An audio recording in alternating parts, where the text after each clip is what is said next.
आज मैं अपनी तबाही और एक गरीब आदमी की तबाही दिखाने जा रहा हूं। आप लोगों ने सुना हो कि मेरे घर को लूट लिया गया, यानी कुर्की हो गई। दूसरी भाषा में कुर्की हो गई और पहली भाषा में लूट लिया गया।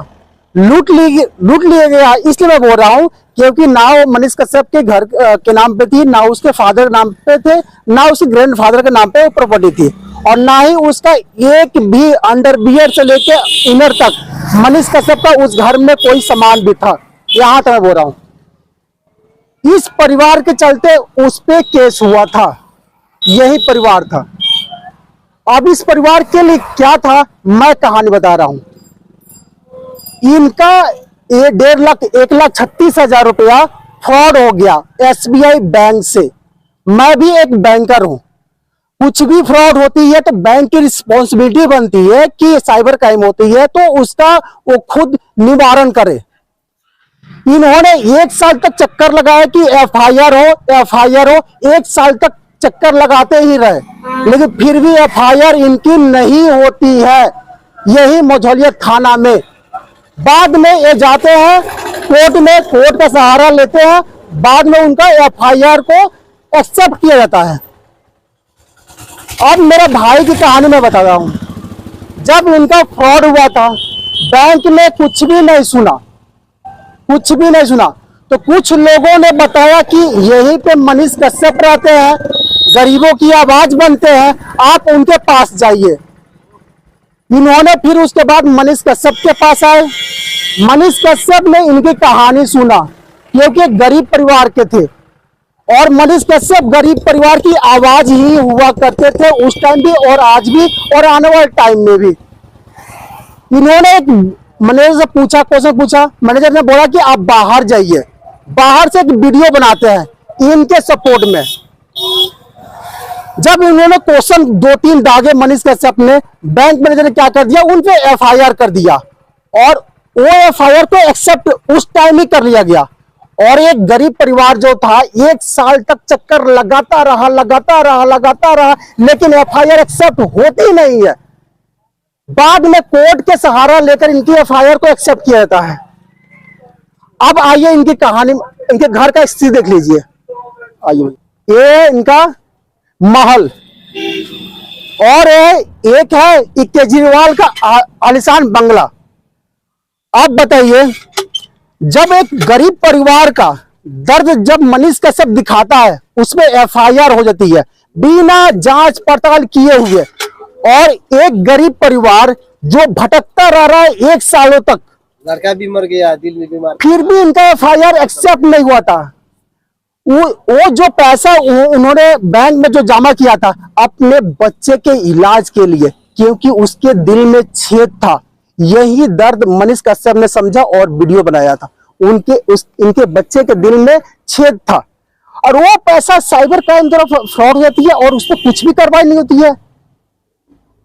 कितना रुपया आपका मालते हैं पर डे? कितना रुपया मिलता है आपको? मेरा 300 रुपया दिहाड़ी मिलता है। 300 रुपया। मेरा 1,000 तो पेट्रोल में खर्च हो जाता है कभी कभी। ये 300 रुपया कमाते हैं।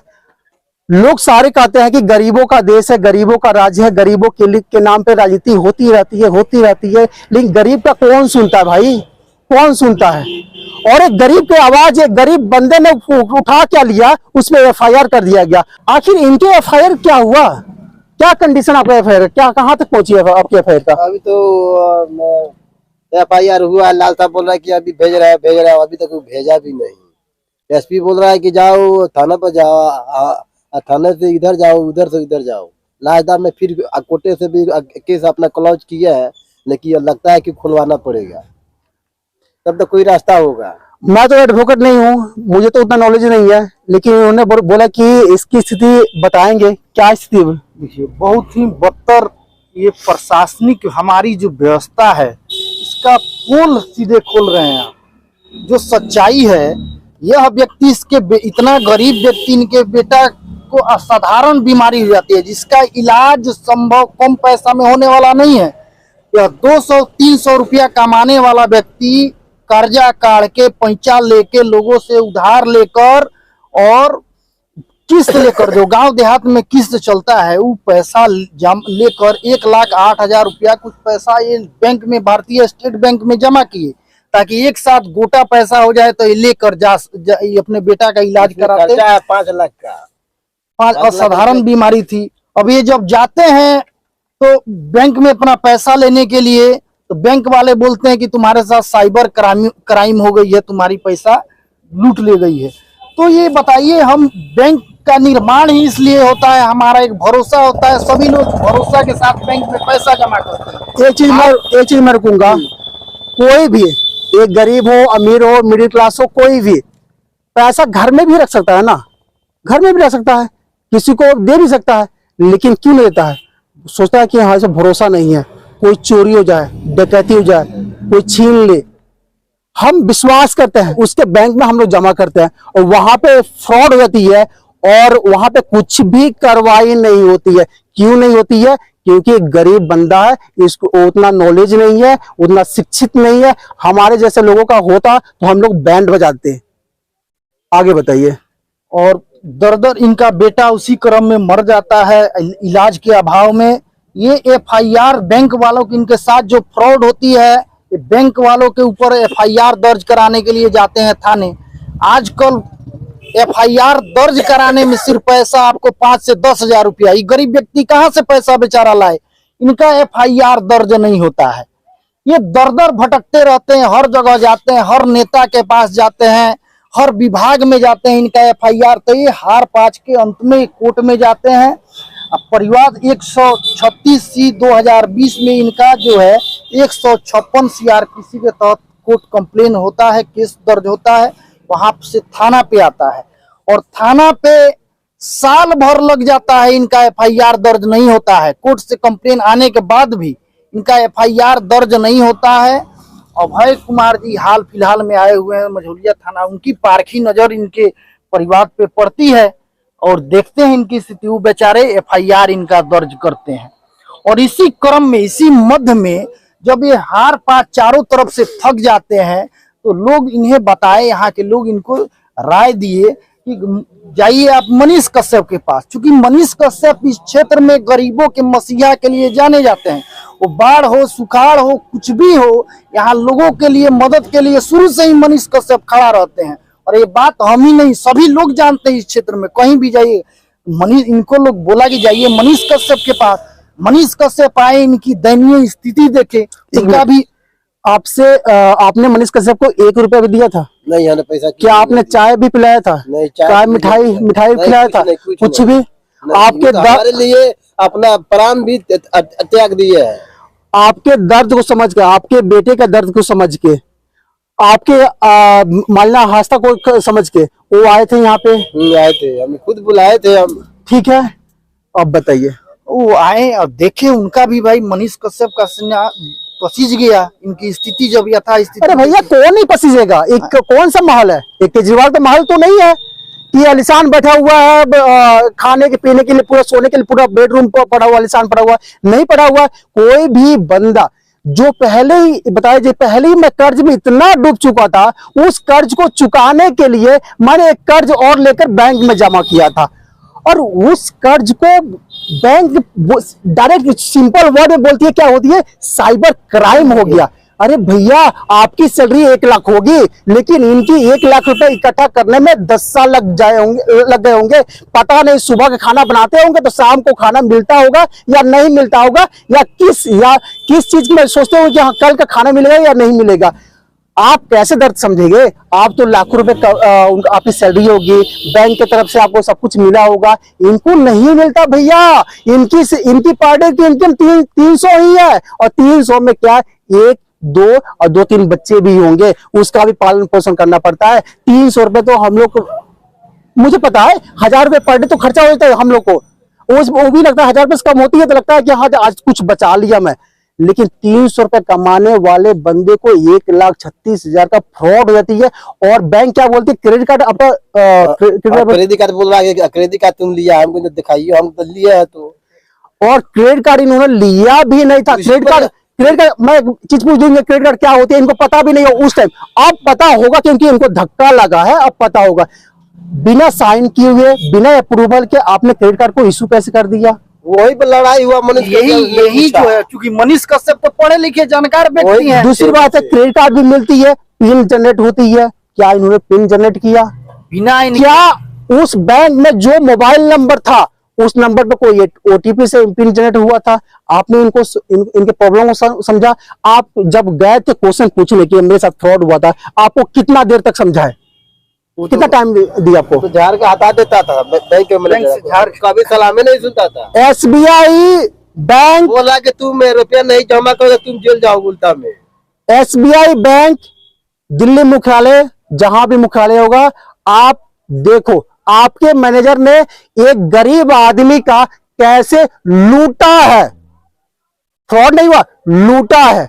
अगर इनके साथ कुछ भी होता है तो इनको बताया जाता है किस तरीके से होती है, प्रोसीजर बताया जाता है किस तरीके से आपकी सॉल्व हो सकती है, लेकिन इनको भगा दिया गया है, भगा दिया गया है। मैं भी एक बैंकर हूं, मैं भी एक 2-3 करोड़ का पोर्टफोलियो संभालता था, मुझे भी नॉलेज है भैया। जितना आप कस्टमर डीलिंग नहीं करते होंगे, मैं आपसे ज्यादा कस्टमर डीलिंग कर चुका हूं। आगे बताइए। वही बात, मनीष कश्यप पढ़े लिखे व्यक्ति हैं, जानकार व्यक्ति हैं। जब मनीष कश्यप इनकी बात को लेकर बैंक में जाते हैं, उनसे पूछते हैं कि बिना अगला के अनुमति के, बिना इनके हस्ताक्षर के इनका क्रेडिट कार्ड कैसे पास हो जाता है? आप इस जिम्मेवारी को कैसे बेखूबी नहीं, कैसे इनको? उसका नाम है बुधिया देवी, यहाँ महिंद्रा होम फाइनेंस वाला है, बेतिया भी है, जहाँ वर्ती से ओवरड्राफ्ट है, सब कुछ पता अलग इनको दबाव मोतिहारी भी निकला है, सब पूरा बाइट आता है। कोई जवाब बैंक वालों को आज तक बैंक या थाना कोई भी एक्शन नहीं लिया, कोई जवाब नहीं रहता है बैंक वालों के पास। जब वो अपनी गलती में पकड़े जाते हैं तो उनके पास बचने के लिए हथकंडा 353 का मनीष कश्यप के ऊपर खुद को बचाने के लिए झूठा एफआईआर दर्ज करा देते हैं। सरकारी काम में बाधा 353 धारा के साथ 193/21 कांड संख्या मझौलिया थाना में जाता है और एफआईआर मनीष कश्यप के ऊपर दर्ज हो जाता है, और उनका एफआईआर भी जल्द ही ट्रू हो जाता है, क्योंकि बैंक वालों के पास तो पैसा है, गरीब के पास पैसा नहीं है, इनका एफआईआर कैसे ट्रू होगा? ये दर दर भटकते रहते हैं। और आनन फानन में स्थिति है कि मनीष कश्यप की जो कुर्की जब्ती हुई वो भी अनलीगल तरीका से हुआ, ना जब्ती सूची तक नहीं सौंपा गया। और मनीष कश्यप जबकि वो सिलेंडर कर दिए थे, इसके बावजूद भी कुर्की जब्ती होती रही। और मनीष कश्यप की जिसमें एक भी संपत्ति ने, सारे उनके चाचा के, उनके पटी पटदार, वो संपत्ति उठाई गई। एक गरीब की कहानी दिखाने के लिए मनीष पे एफआईआर हो जाती है, और उसके आनंद फानन में, इतने आनंद फानन में उसके घर की कुर्की भी होती है। भैया आप ही क्या काम मनीष कश्यप ने किया था? अगर आप सही होते, अगर बैंक मैनेजर हो चाहे प्रशासन हो, इनका प्रॉब्लम सॉल्व कर दिए रहते तो मनीष कश्यप की जरूरत नहीं थी। कोई भी बंदा, कोई भी इनके दर्द को अगर समझ ले, इसके बच्चे के दिल में छेद होना, इनकी प्रमाण पत्र है कि इसी कसम कस में बेटा इनका मर गया, आप देखिए कोई इनके बेटा को नहीं दे सकता है। इसकी रिस्पॉन्सिबिलिटी किसकी होगी? क्या पुलिस प्रशासन लेगी या बैंक मैनेजर लेगी? मुझे पता है नहीं होगा, क्योंकि एक गरीब फैमिली से बिलोंग करते हैं। यहाँ पे गरीब के नाम पे सिर्फ राजनीति हो सकती है, लेकिन गरीब का पे कभी न्याय नहीं हो सकती है। अगर न्याय उस टाइम होती, इनके पैसे को रिफंड कर दिया जाए, इनके बच्चे को लौटा दिया जाए, तो न्याय समझ लूंगा। पॉसिबल नहीं है, बच्चे को लौटा नहीं सकते हैं। कम से कम मैं अभी भी आग्रह करता हूं, जितनी इनकी पैसे को साइबर क्राइम की तरफ फ्रॉड हुई है, उसको वापस कर दिया जाए। मेरी यही चाहत है, क्योंकि मनीष कश्यप ने इनकी कहानी सुनाया था और इनकी कहानी सच्चाई है। इनकी एक औलाद की मृत्यु हो चुकी है, जिसकी कोई हिसाब नहीं दे सकता है। बाकी आप सभी लोग देखिए, एक बार सवाल कीजिए, अगर बैंक में फ्रॉड होती है उसकी रिस्पॉन्सिबिलिटी कौन है? और एक गरीब परिवार 1 साल तक घूमता रहता है, उसका एफआईआर एक्सेप्ट नहीं किया जाता है, इसकी रिस्पॉन्सिबिलिटी कौन होगी? आप भी देखिए और आप एक बार क्वेश्चन कीजिए, एसबीआई से भी क्वेश्चन कीजिए और प्रशासन से भी क्वेश्चन कीजिए, ताकि इनको न्याय मिल सके। न्याय तो नहीं मिलेगा क्योंकि इनकी एक औलाद मर चुका है, लेकिन हाँ, इनको कुछ पैसे रिफंड हो जाएंगे, वो जो क्राइम साइबर क्राइम के तहत उनका फ्रॉड हुई है तो पैसे रिफंड हो जाए, कम से कम 1 साल तक जिंदगी 1,38,000 में जिंदगी जी सकते हैं। ये जी सकते हैं, हम लोग नहीं जी सकते। इनके लिए वही संजीवनी बूटी का काम करेगा।